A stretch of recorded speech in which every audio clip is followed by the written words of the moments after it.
Lord. At tayo po'y makabit sa ating mapuhan, mga minamahal, at ang mataas na pupupuri at pagdakila at paglahati ay tanging sa ating pinakamahal po na po lamang. At ako ay minsan pa pong nabigay ng doble paggalang. Praise God, sa ating minamahal at Pastor, our beloved and noble evangelist, Will Meda, the man of God, the entire prophet of God, sa ating pong paggalang po sa mga aral po ng ating beloved Pastor Linus Meda, at kabikat po ang beloved children. Nabato ko rin po ang aking mga kapamang gagawa. Praise God, hallelujah, sa gamido. Kakakong co-workers, cementalists, choir members, at ang kapatiran, narito po sa umaga ito. Praise God, hallelujah. Lord to God, at minsan pa po ako'y nakatayo sa iyong harapan upang ibahagi po ang kabutihan natin mga Panginoon at magsilbing isang, praise God, patotoo sa iyong harapan sapagkat para po sa kalaman ng marami, mga minamahal. At alam po ko po na ito po alam na ng mga kapatiran sa para po sa mabaguhan ating makapatiran ay ito po ang ating gawang ito po manamahal ay overnight prayer. At para po sa yung kalaman mga kapatid, ito pong ating gawain ito po ay napansin po natin. Tayo po inumpisan po sa mga awiting makalangit, okay, mga 1 hour joyful songs and 1 hour solemn songs. Doon po lamang sa mga papuring yun, ay napakahalaga po niya. Kaya po ang ating banagawain po ay ito pong pinagpalang natin na panahon sapagkat ating pong nasunod po ang high standard po ng espiritual na bagay na ito po i-aral po sa ating minamahal na mugos sa ating na Panginoon. Yan tayo 1 hour solemn songs na kung saan natin pong nadama ang banal na presensya ng ating Panginoon. Praise God, Amen. Hallelujah. Hindi po basta-basta po bababa ang banal na presensya natin ng Panginoon, kundi po tayo ginagabay natin ng Panginoon. At diyan po mga testimonies. At yung mga testimony niya, mga mahali, talaga po nakaka-bless sapagkat masabi ko pwede ng mga preachers sa ating mga nagpato sapagkat mga kapatid, hallelujah. Yung mga patoong yan, yung papatunay, talagang ating gawain po ay totoo. Amen. Kaya sa mga testify, mga kapatid, ay talaga po halos talagang lahat ay masabi, subat sa kadamihan po ng mga himala na natanggap ng bawat sa atin ay tayo po halos talagang hindi ba pipigilan. Praise God. Yan po yung matanda po lamang. Kaya po tayo meron po tayong testimony portion sapagkat sa ating pagkanin po ng mga testimony yan, diyan po tayo kuha po ng ating mga panampalataya. Karadagang panampalataya sa ating paglingkod sa ating mga Panginoon. Amen? At maging praise God, hallelujah, ating mga choir, praise God, at binabati ko po ating mga awit sapagkat noong pong araw mga kapatid, nag-umpisa po lamang ating balagawain sa ating po mga magulang sa ating Panginoon. Sila po lamang mag-asawa. Beloved, praise the Lord. At walang ibang instrumento, walang mga gamit ng mga gitara, pero mga minamahal, nalagot po ating Panginoon, kaya po sila po binigyan ng papapala natin ng Panginoon na pagkatiwala ang mga laga ng mga kalwa, praise God, at atay po ang naging mga bunga. Amen. Praise the Lord. Ating buksan po ating balakasulatan sa Mateo 7, versikulo 15 hanggang 20. Matthew chapter 7, verse 15 to 20. Kindly po. Ang Ebanghelyo ay kay Mateo kapitulo 7, talatang 15 hanggang 20. 15. Mangag-ingat kayo sa mga bulaang propeta na nagsisilapit sa inyo na may damit tupa, datapwat sa loob ay mga lobong maninila. Sa kanilang mga bunga ay inyong mga kakilala sila. Nakapuputi baga ng mga ubas sa mga tinikan o ng mga igos sa mga dawagan. Gayon din naman ang bawat mabuting punong kahoy ay nagbubunga ng mabuti. Datapwat ang masamang punong kahoy ay nagbubunga ng masama. Sa 18, hindi maaari na mabuting punong kahoy ay magbunga ng masama at ang masamang punong kahoy ay magbunga ng mabuti. Bawat punong kahoy na hindi nagbubunga ng mabuti ay pinuputol at inihahagis sa apoy. Sa 20, kaya't sa kanilang mga bunga ay mga kikilala ninyo sila. Amen. Praise the Lord. At salamat sa ating Panginoon sa misayang yan. Ang bandang huli po manamahal sa verse 20, by their fruit we shall know them. At ngayon po, hindi po yung sa ating kalaman na ngayon po naparay po mga grupo ng mga panampalataya. At sa din po ay may puri din, Mayroong mga praise the Lord at praise God. At makita po ang kaibahan sa atin. Kaya masabi ko mapalad po tayo. Amen? sapagkat hindi pwedeng gayahin ng, praise God, na basta-basta po lamang ang tunay na gawin natin ng Panginoon. And by their fruit we shall know them, and with the fruit of the product of prayers of our beloved praise the Lord. Amen. Praise God. Kaya mga kapatid, mapalad po tayo sapagkat yung pagparito, hindi po yung biro, sapagkat ganyan sabi ko madalas na masarap matulog, masarap mamamasyal, sabat ka po inarto at nagtyaga na magpuri, na magdamagaw, walang talagang may sakripisyo po ang ating ginagawang ito. Yan po yung papatunay mga kapatid na tayo po nasamahan natin mula Panginoon. Amen? At itong ating overnight prayer, para po siyang kalaman, ito po ay when I was newly converted po sa ating gawain, ito po aking nakikigisnan 40 years ago. May overnight prayer. At talagang yung mga ating ginagawa po ngayon, yung araw po, yan po ang gawain na aking nagisnan sa ating banagawain ito. At doon po mga nakikita po mga himala ng ating mga Panginoon. Ito pala ay mayroong kapangyarihan, ito pala ay may kapangyarihan yung pating ginagawang ito. Sapagkat yung ating pong pagsagawa ng banagawain, mga minamahal ay nagmamanifest po ang kapangyarihan ng ating mga Panginoon. And we are the product of the prayers of our beloved. Praise the Lord. So yan po, sila po ang mga ugat, silang puno, at tayo po ang mga bunga. Sabihin, talaga po yung pong kailangan naumpisan po mga kapatid, hallelujah, ay ito po yung namunga, hindi lamang isang lugar. Bagkus ating masabi, for the last how many years, ang kailangan po naumpisan na, praise God, hallelujah, na gawain, ito po yung kumalat, hindi lamang sa Pilipinas, bagkus hanggang sa bayan dagat. Amen? So, praise the Lord! Praise the Lord! At kaya mga kapatid, hallelujah, kayo nasaksiyan po ang tunay pong mga sakripisyo po ng ating mahal, magulang sa ating mga Panginoon, hallelujah. At kaya nga po tayo pagkinabagan ng ating mga Panginoon at ang pinapagkatiwalaan magamit sa gawain ng ating mga Panginoon. Praise the Lord. And once again, ako po nasa inyong harapan upang magbigay po ng ilang mga bagay na kalaman sa atin na yung aking pong pagtiis yung harapan, ito po ay nagkaroon po ng purpose. Isang dahilan po, kung narito sapagkat yung pong ating mga kapatid sa katuhan po ating labed sa Telma de Sembrana Gunito ay kinunahan ng ating mga Panginoon. At po para po siyang kalaman mga kapatid, noong araw, 40 years ago, sila po ang aking mga katuhan noong araw. Mga choir members, sila lang, magkapatid po lamang yan. At yung pong kanilang ginawang sacrifice, hindi po biro. Sapagkat sila nga po ay naabot ang Ebanghelyo ng ating mga Panginoon, sila po ng Quezon Province.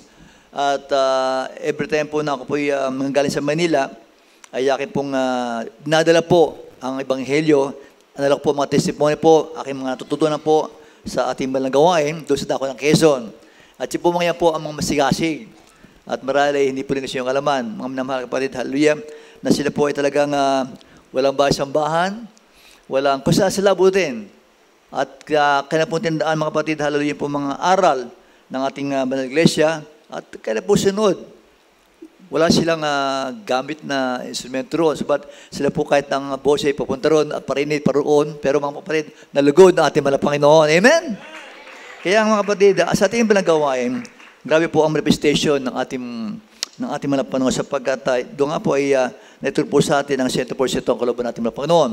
And mula po noong araw na yun, mga panahon yun, mga kapatid, hallelujah, at sa kalang patuloy na pagpuro sa atin ng Panginoon, ito po yung unti-unting lumalago ang gawain. Dumadami po mga kabataang nasib doon, praise God, hallelujah, pati ang mga matatanda po doon ay sa makita mga bata ang nangangaral sa mga matatanda. Amen. Dito po lamang sa ating mga gawain. Sapagkat dito po ay kilakay po ang kapangyarihan galing sa ating mga Panginoon. Amen? Maraming mga churches, magaling magsalita, mga manamahal, praise God, sa mga lahat. Mahusay mag-English, mahusay mga gesture nila, mga kapatid, hallelujah. Mahusay, nag-aral. Pero mga kapatid, hindi po doon nagmamanifest po ang kapangyarihan ng ating mga Panginoon. Amen? How lucky we are. Why? Sapagkat sa Biblia, sa 1 Corinthians chapter 2 verse 4. Sabi po mga kapatid, my speech in my teaching is not with enticing words of man's wisdom, but in the demonstration of spirit of power, so that your faith should stand in the wisdom of man, but in the power of God. Amen? Pabasa po. 1 Corinthians chapter 2 verse 4.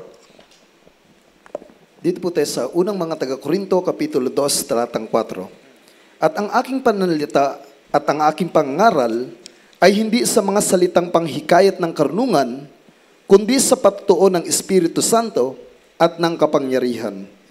Amen. Ating palapakan natin na panahon.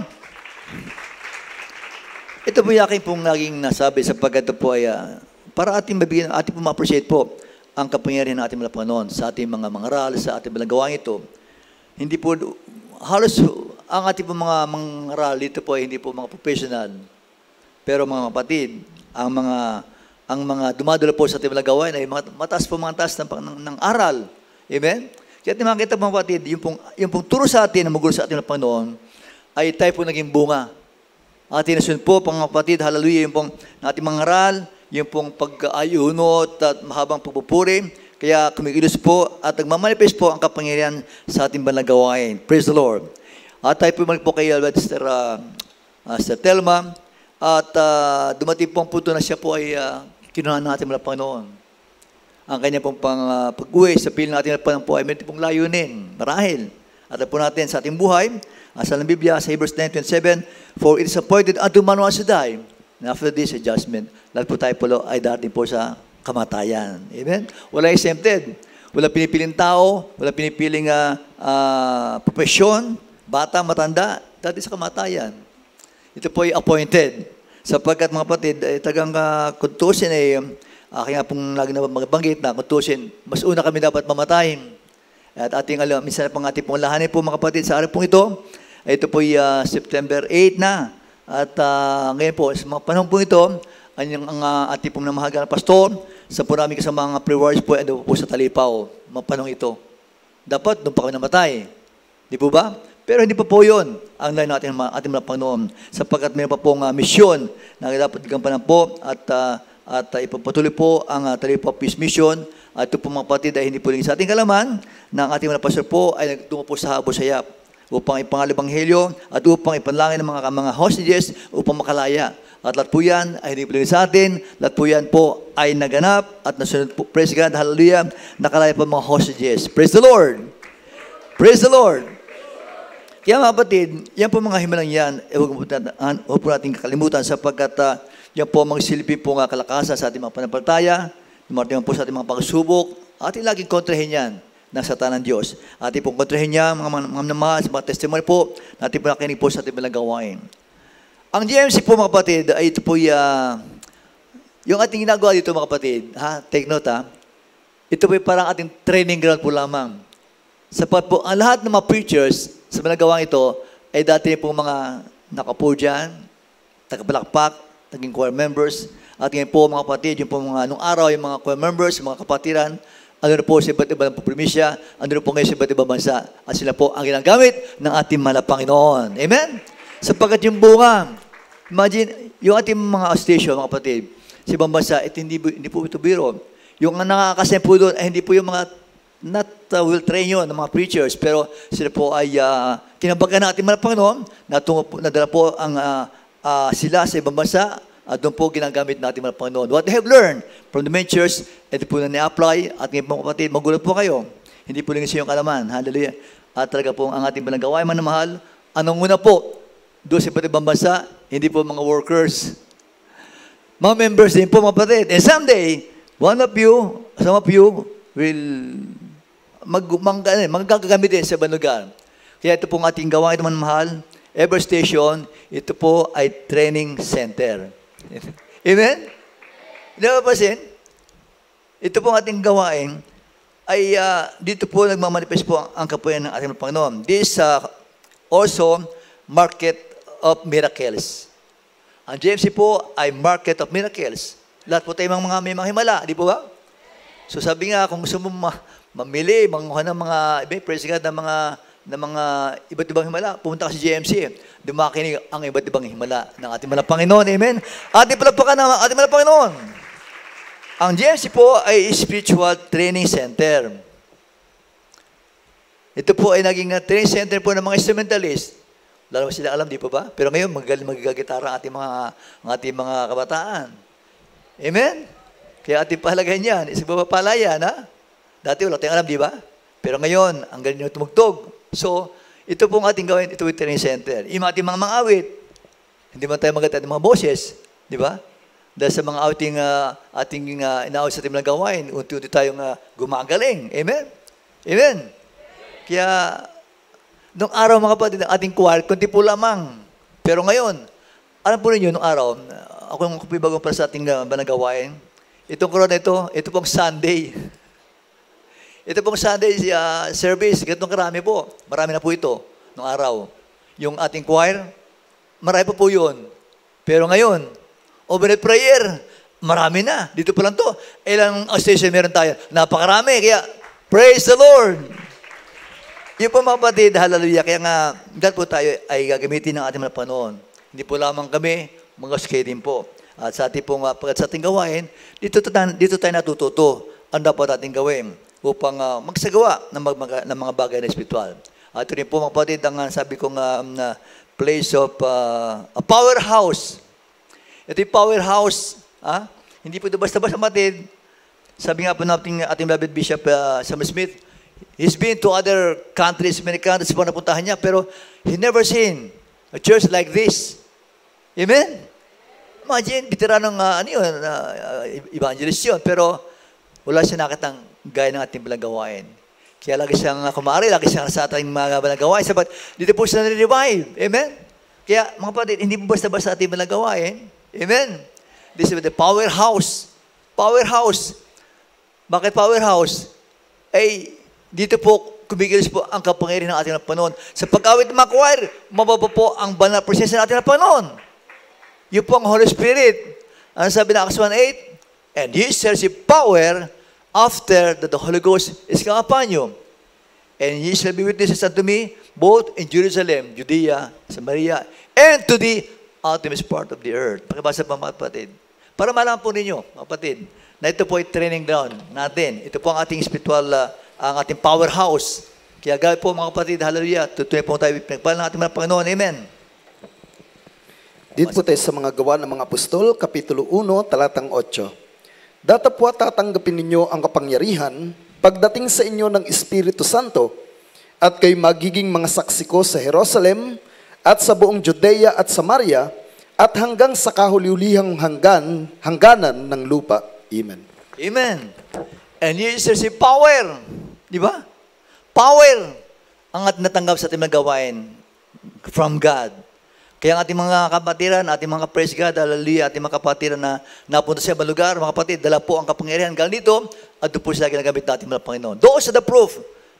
Those are the proof and those are the fruits and the product of prayers and teaching of our beloved noble parents in the Lord. Amen. Hindi ito nakuha sa ibang eskwelahan. Hindi po ito makuha po sa mga Bible school, dito po lamang sa ibang gawain. Hindi na po yun, mga kapatid. Ito po ating gawain po, ito po training center din po ito. Ng alin? Ng mga army of the living God. Amen? Army of the living God. Ang sabi natin, beloved praise the Lord, let's build an army of the living God. Army ang binubuo po sa gawain ito. Army ng Panginoon. Kaya, kung yung nabaltaan po mga kapatid, ang GMC po, the only church na deploy ng mga lecturers sa kapulisan. Marahil, hindi po yung kalaman. Ginamit po yung Baptist formation na, praise God, ang ating mga preachers po ay nagkanong additional power, authority, and wisdom how to penetrate to the different departments of the government. Mga kapatid, kung ating makita po sa YouTube, sa mga ating praise God, hallelujah, sa ating church, yun po mga pulis po ang nakataas ang kamay. At ang nangarap po ay mga taga-GMC. Praise the Lord! Praise the Lord. First time in the church. Amen? Yun po mga kapatid, kaya grabe po ang ating mga gawain. And also, this church is a soul station. Soul station. Kung mayroong water station, ito po ay soul station. Sabi dito mga kapatid, ang tunay po ng mga binanal ng ating mga Panginoon, ang mga banal, praise God, hallelujah, mga tinawag natin mga Panginoon, mga dating mga kasalanan, praise God, dito po ay pinurify ng ating mga Panginoon. Kaya puri po ating mga Panginoon, ating palapakan po ating mahal Diyos. Praise the Lord, hallelujah. And also, this house of worshipers. Diba? Ito ating mga gawain, tayo po lang mga kapatid, mayroong ganitong gawain na napakaraming choir. Mayroong children's choir, may youth choir, may adults choir, may funnies choir, Meron pang mimers, kaya mga kapatid, how lucky we are. Sapagkat tayo po nabigyan po ng pastor ng ating kalwa. Sa katuhan po natin minamahal ang pastor, our beloved evangelist, Will de Almeida. Amen? At dapat ating tandaan, mga kapatid, hallelujah, sa ating pagligo sa ating Panginoon, ito po ay hindi po lamang, nasabing hindi lamang ito puro rosas, may pagsubok din po. Pero sa pagsubok ng mga kapatid, ito po, lagi po naman kalaki po ang pamaraan upang ito po ating mapagtagumpayan. Amen. Praise God. Ngayon sa pagsubok po na ating naranasan, praise God, yung ating mga testimony kanina, glory to God. Kahit po kami nare-revive sapagkat even us, kami mga workers, ay pag nakain po mga testimonies, kayo po na-revive din po, ang minamahal. Sapagkat nakita po natin ang pagmamanifest po ng kapangyarihan ng ating Panginoon. Hindi lamang sa mga workers, sa preachers, bagos sa mga kapatiran. Amen? Because we are one in the body of Christ. Amen? We are one in the body of Christ, but members in particular. We are one in the body of Christ, pero tayo may kanya-kanyang mga tungkulin. Amen? Praise the Lord. So, mga kapatid, ang ating gawain po, ito po ay body of Christ composed of many members. Para ating katawan. Every members po nating katawan ay may mga function yan. In the church, every members in the church ay may kanya-kanyang function. Amen? Kaya nga, according to your calling, ating pagyamanin yan. Sa gift ng ating mga Panginoon. Lahat tayo po ay may mga gift tayo galing sa ating mga Panginoon. Ating pagyamanin yan habang may kalakasan tayo. Sabi ko nga nung pa sa wake po natin beloved Sir Telma, doon sa mga naandun. Ito yung wake up call to kamatayan ng isang tao, praise God, ito po'y tanda na talagang lahat ay dati sa kamatayan. At kadalasan, pag minamatay na, pag namatay yung mga magulang, yung mga anak, ang iiyakan. Di ba? Sasama sa libing. Di ba? Masabi nung pag namatay yung mga anak, iyak yung nanay. Nung patay na, katakot-takot na iyak. Asama sa libing, asama sa hukay. Pero nung nabubuhay, inaaway ang magulang. Nung nabubuhay, hindi maganda pagkaya sa mga anak. Amen. Kaya sabi ko sa kanila mga kapatid, itong pangyari ito kay Telma, is a wake-up call, a reminder to everybody. Habang andyan magulang mo, mahalin mo na yan. Amen? Andyan ang asawa, mahalin mo na yan. Kasi hindi masabi ang buhay ng tao na tayo po ay mawala sa mundong ito. Malungkot kung kayo mawala sa mundong ito, nag-iwan ka ng problema. Kaya habang buhay tayo mga kapatid, ang lesson, habang buhay pa, gumawa ka ng mabuti sa kapwa. Amen? Hindi lang yun. Mag-iwan ka ng magandang legasiya. Ano magandang legasiya? Amin po narin po, mga praise God, hallelujah, ang mga magandang legasiya ang iniwan po ni Beloved Sister Telma. Simple lang yun. Siya ay maasikaso sa mga workers, sa mga kapatiran. Magandang amin po narin po ang mga magandang katangian. So, yun po ay masabi nating regalo o pamana ng magulang sa kanyang mga anak. Nang kalang mga magulang ay naging magandang halimbawa sa church at sa lipunan sa kalangad bahay. Sana tayo mga magulang din ay magiging good example sa ating mga anak. And mga anak naman, kaya din ay maging good example sa inyong mga magulang. Amen? Let your light shine among men. Amen? At habang tayo may buhay mga kapatid, gumawa tayong bagay na hindi makalimutan. Mabuting bagay. Ano mabuting bagay? Marami po tayo pwedeng mabuting bagay sa ating sambahan. Amen? Sa ating mga gawain niya, ating supportahan niya. Mag-iwan ka ng magandang halimbawa, ehemplo sa ating lipunan. Praise the Lord. Kaya kapatid, ang ating buhay sa mundong ito po may purpose. Hindi lamang tayo para mabuhay, mag-aral, maghanap buhay, umaman, no. Once you die, wala kang madadala. Again, wala kang madadala. Only things that you done for Christ will last. Yun po mga kapatid. Kaya habang tayo magkakataon, sabi ko nga, yung pangyari po sa tayo mga kapatid, sa Telma, ito po yung maraming lesson. At maganda po ang feedback, mga kapatid. Imagine, yung mga labong siya doon ay yung mga kaibigan, nanguusig. Pero ayon po sa akin narinig nag-good siya mga kapitbahay. Ano meron dyan? Bakit ang daming tao? Ang daming dumadalaw? May mga masakyan pa. Oh. Sabi, anong klaseng tao si Telma? Siya po ay mabuting tao. Amen? Otherwise, wala mapunta doon. Kaya mga kapatid, yun nga po, by their fruit we shall know them. Siya po ay naging bunga po ng panlangan natin ng pastor, and even us, all of us. Amen? So yan po nawa ang ating pong patuloy pong masunod. Praise God, ang pagkakatao sa atin, ating mga Panginoon. Hallelujah. We are called for a special calling. At sa inyong mga kapatid, ay mapalad po tayo sapagkat Sabi ko nga noong nakaraan, how lucky we are for we were chosen by the Lord. Tayo po'y nirang ng ating mahal na Panginoon. Hindi tao ang nagmina sa atin. Yung pagpunta mo rito mga kapatid, yung inyong pag-overnight, pag-sakripisyo, may merit po yan sa ating mahal na Panginoon. Amen? Amen! Praise the Lord! At sa ating pong pang-araw na pumuhay, habang may pagkakataon, serve the Lord. Okay? Serve the Lord according to His will. At huwag natin makontentong tayo po lamang nasa ating gawain. Mga kapatid, yung ating mga mahal sa buhay, ating mga bahay, kaibigan, share the gospel. Jesus is coming very, very soon. Ito po, mga kapatid, when I was still converted 40 years ago, ang madalas po sabihin natin mga pastor, Jesus is coming, prepare. Yung po nangyayari ngayon, mga kapatid, para malam po ninyo, ito po ay dati na pong naaral po sa amin ng ating mga pastor. Yung nangyayari ngayon, ito po ay nung po ito na-prophecy natin mga pastor. At ngayon po nangyayari. Amen. We are in the end time. Okay? Yung New World Order ay napaka po ngayon. Aktibo yan. Ha? Kailangan, mga kapatid, aware tayo dyan. Noong araw, akala na noong araw, yung kwento ng cashless society, parang kwento lang. Ngayon, di ba? Cashless na ngayon. Magkakaroon ng one world government, one world religion, one world currency, the Antichrist. Di ba? What happening in the world? Those are the signs. Sa Matthew 24, ating mababasa po doon. Kaya huwag tayo magkampante, mga kapatid. Huwag magkampante. Redeem the time, for the time is evil. Amen. Amen. Praise the Lord.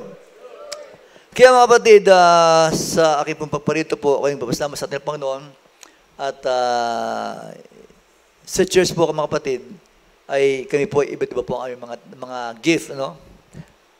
Iba't iba po ang mga talento. Praise God. Hallelujah. Pero, glory to God. Sabi nga is not with touching words of much wisdom, but in the demonstration of spirit of power, that your faith should stand in the wisdom of man. Your faith should stand in the good preaching of man, but in the power of God. Let your light shine among men. Amen? Yun po ang number one, mga kapatid. Sa po number one yan, paano mga convert ang loved ones? Show your ilaw. Amen? Praise the Lord. Hallelujah. At mga kapatid, ito na po napakabot ating mga Panginoon. At ako po'y pinagpala ng dakilang Diyos sapagkat yung po pagpunta ko po ng ilang araw, isa pong himla ng ating mga Panginoon na andun po ating kalakasan. At napunta ko yung ating mga kapatiran. Praise God, hallelujah. At nadala po ating mga kapatiran at aking nadala po ating mga station. At ako po'y muling na-revive sa ating dito sa ako ng Rosario, Batangas. Praise God. Hallelujah. Ating mga Panginoon. Amen. Praise God. And we are the product of the prayers of our beloved Norol Evangelist Wilmeda, and we are the fruit of their labor. Sana mga kapatid, tayo din po ay magmunga ng kaluluwa, mamunga tayo ng magandang gawa. Amen? Upang tayo po ay meron pong i-present sa ating mga Panginoon. So that, kung dumating mo ang pagkataon na, di ba sabi, na hindi manasahan, meron tayong ipipresent sa ating mga Panginoon. Time will come. As ang Biblia, appointed unto man once to die, and after this judgment, we will be judged according to our works. Hanapatin natin ang Panginoon. Anak, asa na? Panginoon. Ako po'y maraming property. Ano? Panginoon.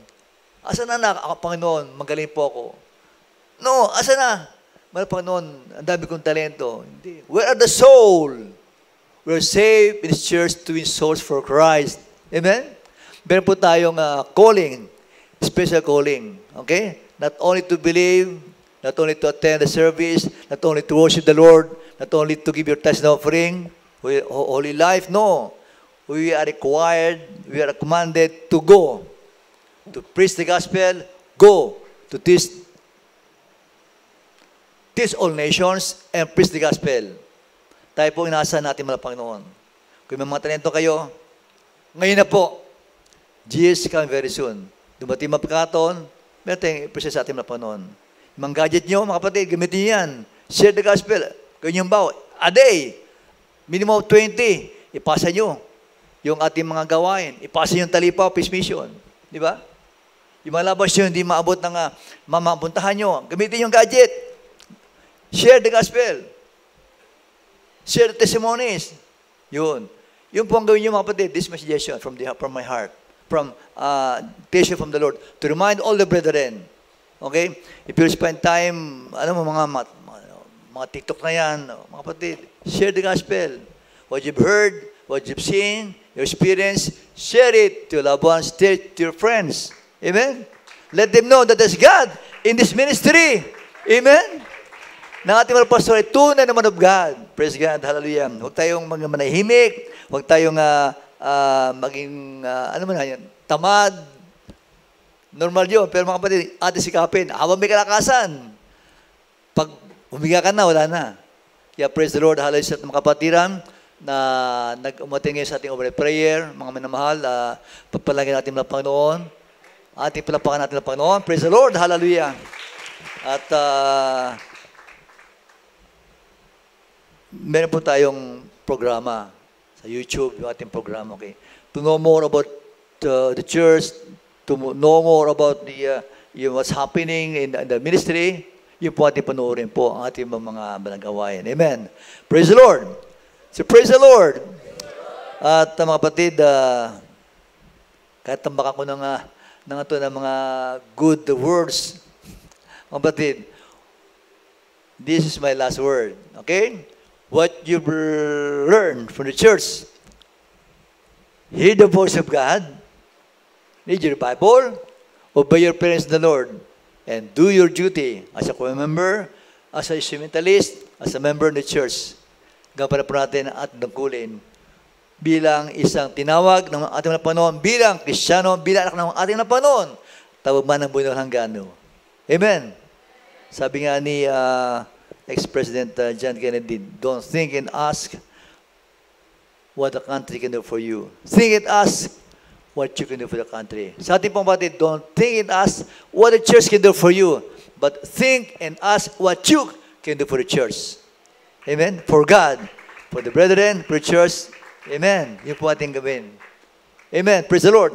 At mga kapatid, hiling ko nga ating pong sa ating, may mga bago ba tayo ngayon? Baguhan?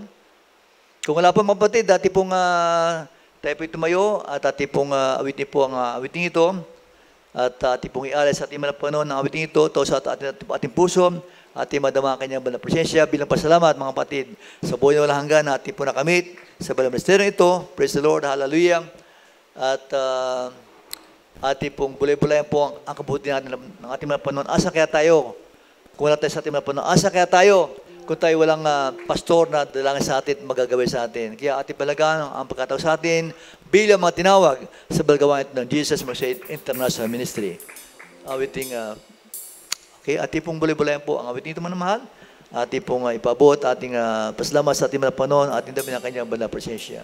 Praise God. Magkasi po tayo mga kapatid. At bago po tayo magkahiwalay sa wang ito. Praise the Lord. Hallelujah. Glory to God. Magandang buhay pag naka-Jesus. Glory to God.